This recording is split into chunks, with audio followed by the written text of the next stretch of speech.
Hello students, आज हम लोग फिजिक्स स्टार्ट कर रहे हैं। आज यह सबसे पहला वीडियो है फिजिक्स का।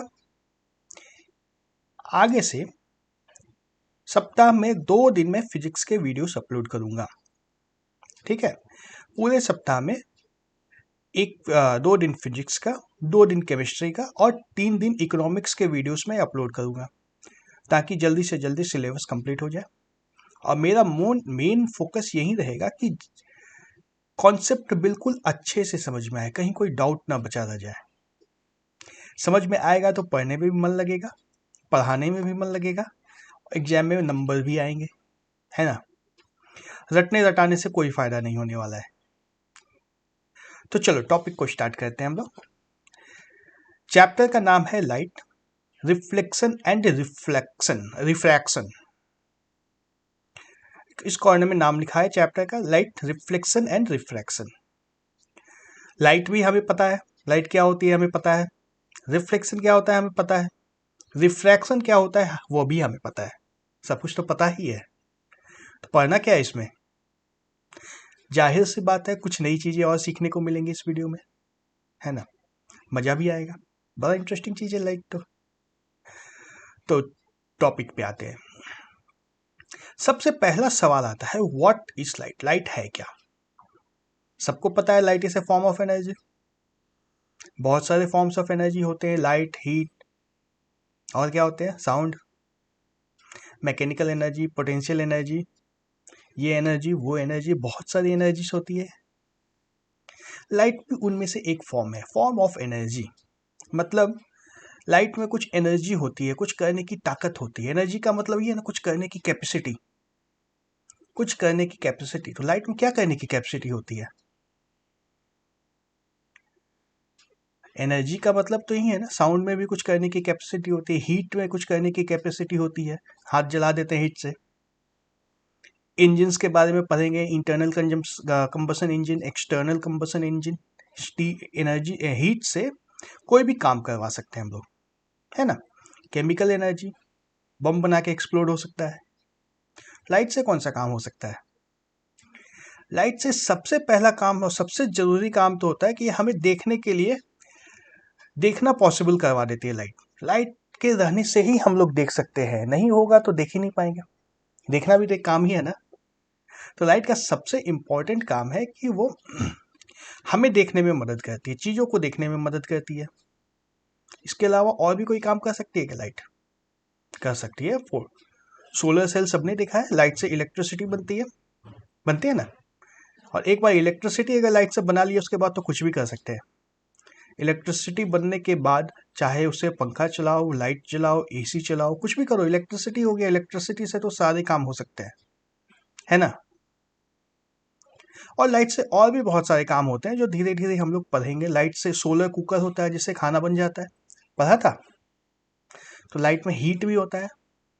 तो light is a form of energy. जैसे और सारे फॉर्म्स ऑफ एनर्जी होते हैं, वैसे ही लाइट भी एक फॉर्म ऑफ एनर्जी है।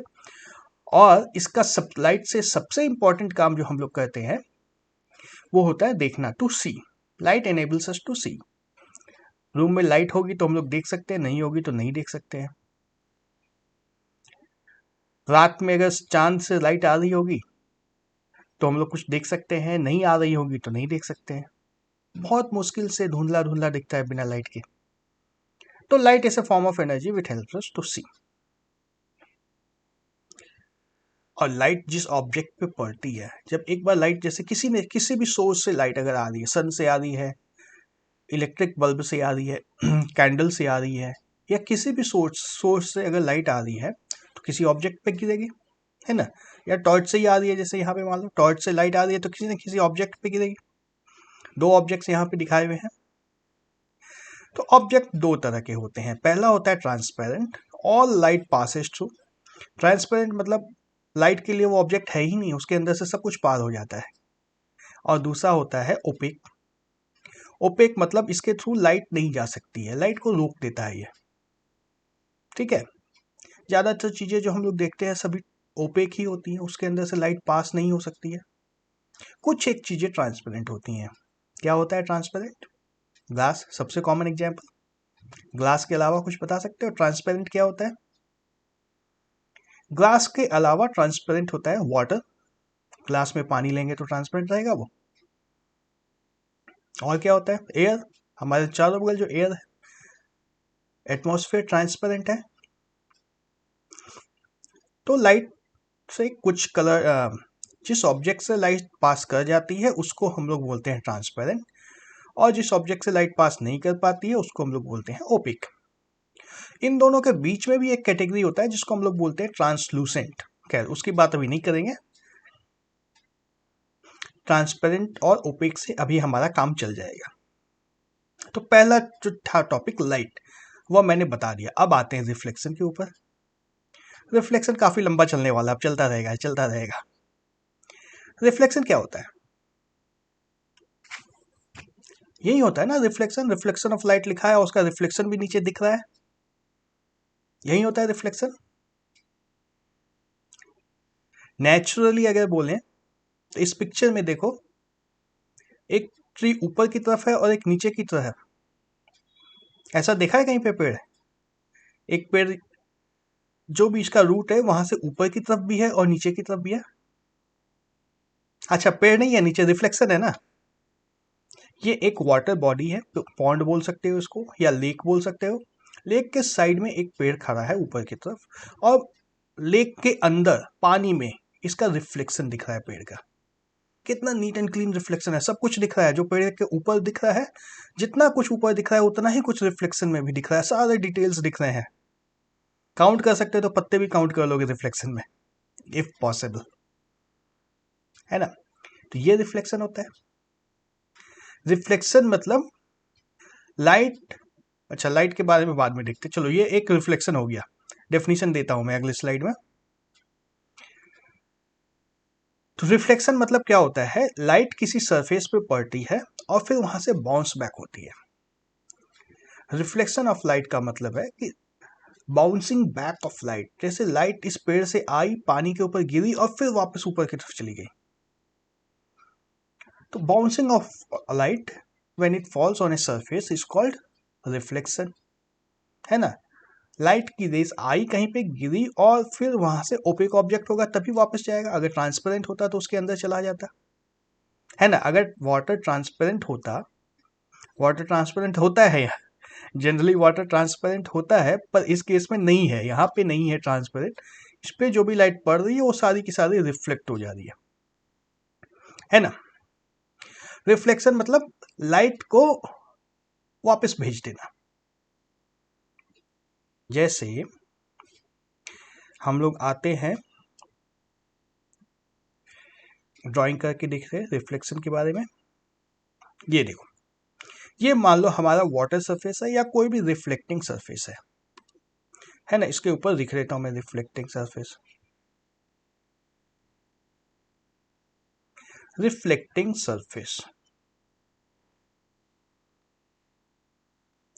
इसके ऊपर जब कोई लाइट रे आती है ना, यहां से मान लो कोई लाइट रे आती है सरफेस के ऊपर, यूं मान लो ऐसे ये लाइट आ गई, और ये ट्रांसपेरेंट नहीं है, ये तो ओपेक सरफेस है, हमने बात कर ली है पहले ही, ओपेक है। ओपेक है तो लाइट इसके अंदर नहीं जाएगी, वापस जाएगी, वापस जाएगी। तो मान लो कुछ इस तरीके से यहां से वापस जाती है, ठीक है। लाइट इधर से आई, सरफेस पे पड़ी और फिर वापस चली गई, ये लाइट है। तो इस प्रोसेस को हम लोग बोलते हैं reflection, bouncing back of light.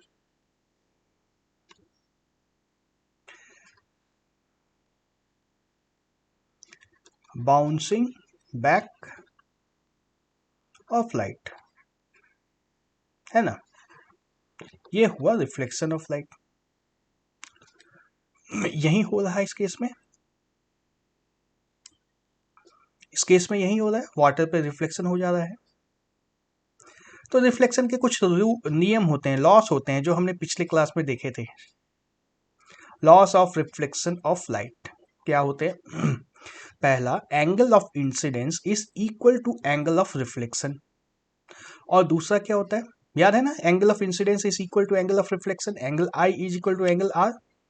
और दूसरा होता है incidence ray normal to the mirror at the point of incidence and reflected ray all lie on the same plane. इसका क्या मतलब हुआ, और डायग्राम में देख लेते हैं इसको। देखो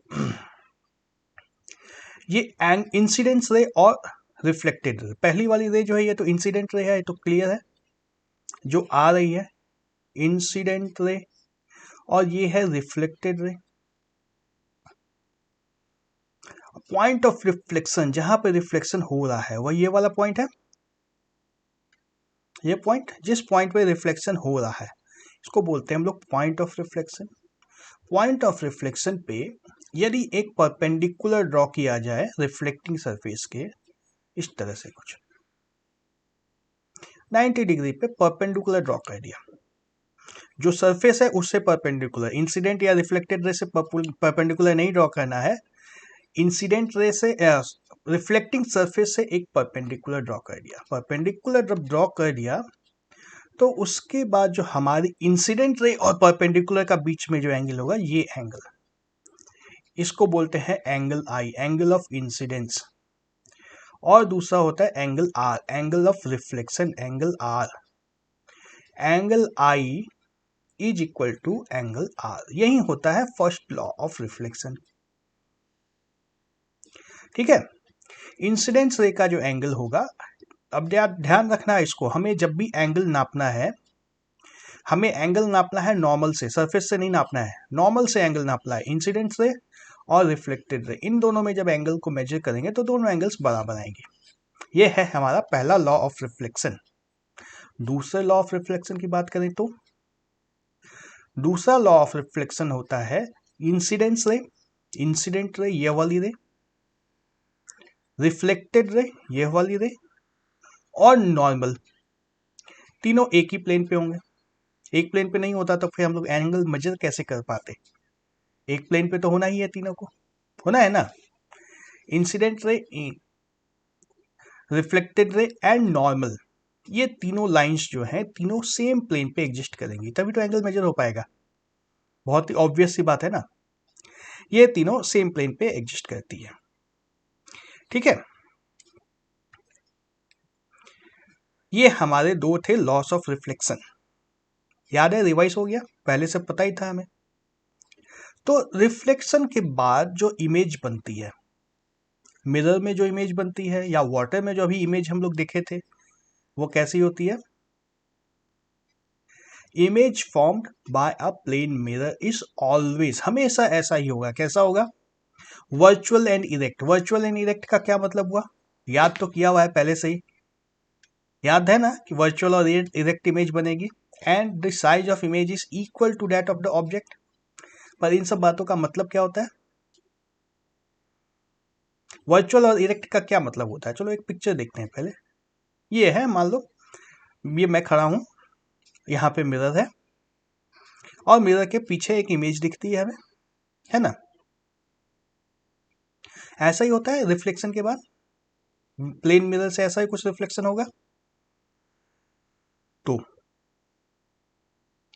तो क्या, जो इमेज बन रही है, हम लोग अगर खड़े हैं, है ना, सीधा खड़े हैं तो इमेज भी सीधी खड़ी होती है। ऐसा तो नहीं होता ना कि इमेज उलट जाए, पैर ऊपर पहुंच गया सर नीचे हो गया, ऐसा होता है क्या कभी? नहीं होता है ना। इरेक्ट होती है। इरेक्ट का मतलब सीधा, जो चीज ऊपर है वो ऊपर ही रहेगी, सर ऊपर है तो ऊपर ही रहेगा, पैर नीचे है तो पैर नीचे ही रहेंगे। उसी तरीके इमेज का भी, जैसे अगर हमारा सर ऊपर है तो इमेज का भी सर ऊपर होगा, अगर हमारे पैर नीचे हैं तो इमेज के भी पैर नीचे रहेंगे। यदि कोई उल्टा लटक के इमेज मिरर में देखेगा तो उसके पैर ऊपर चले जाएंगे ना। चेक किया है क्या?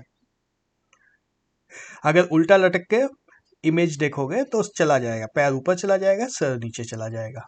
तो इरेक्ट का मतलब हुआ ये, जो चीज ऊपर रहती है वो ऊपर रहेगी, जो नीचे रहती है वो नीचे रहेगी, सीधी सीधी इमेज बनेगी। पेन अगर ऐसे रखा हूं मैं, इसका टॉप अगर ऊपर की तरफ रखूंगा तो इमेज में भी ऊपर ही रहेगा।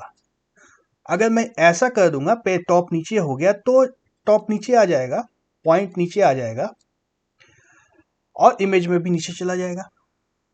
ठीक है, इसको बोलते हैं इरेक्ट इमेज। दूसरा है point virtual image. Virtual image का मतलब है कि मिरर के पीछे लगेगा वो खड़ा है, जहाँ पे कोई जगह है नहीं, वहाँ कोई इमेज हो नहीं सकता है ना। मिरर में जब भी देखते हैं तो लगता है ना हम लोग मिरर के पीछे दिख रहे हैं, पीछे से कुछ देख रहा है, देखा है, मिरर के पीछे ही दिखते हैं ना।